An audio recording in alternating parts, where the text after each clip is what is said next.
I'm Professor Dr. Vignes Warren, Professor of Neurosurgery and the head of the Department of Surgery at University Malaya.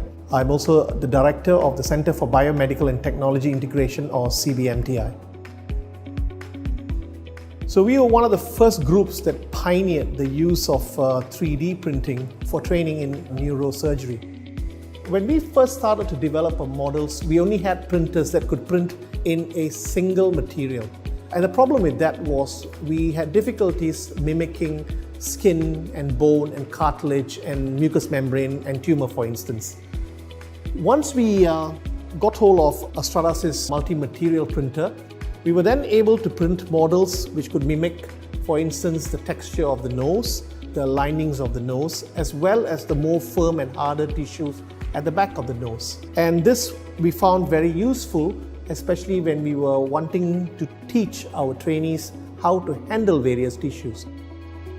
One of the issues was color. I'm Yuvraj Kumar Balakrishnan. I'm the Chief Operating Officer at CBMTI. If you look at this particle model here, this is basically done by the C2 machine, which allowed us to print in various different materials, but it was just one color. We then had to basically inject a certain dye into a cavity in order for us to create what's called a tumor. So the new printer that has come out from Stratasys, the J750, has overcome the problem of color. And this allows us to create models with both texture and color variation, and so mimic actual tissue handling and tissue appearance better for these complex models. My name is Peppa. I'm a professor of ear, nose and throat in University Malaya. When you use a 3D model that comes with a tumor or a lesion, you actually replicate a real-life situation. So it's very important to have color. You need to see that the bone is white, the mucosa is pink.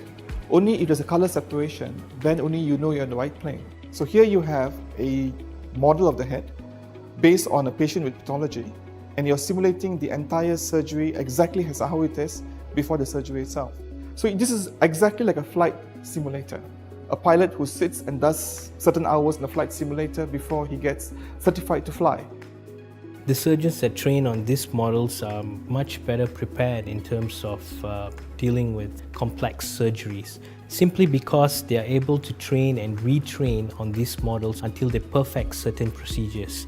And the most important thing here is the model allows the usage of the relatively same equipments that they would be using on the real surgery. We are also using our 3D printers to develop prototypes of various tools and devices. In addition to that, we have also been developing models to explain to patients about surgery. The ability to print all this model at one go, put in various different materials with the color in it. All this is only possible with the PolyJet technology.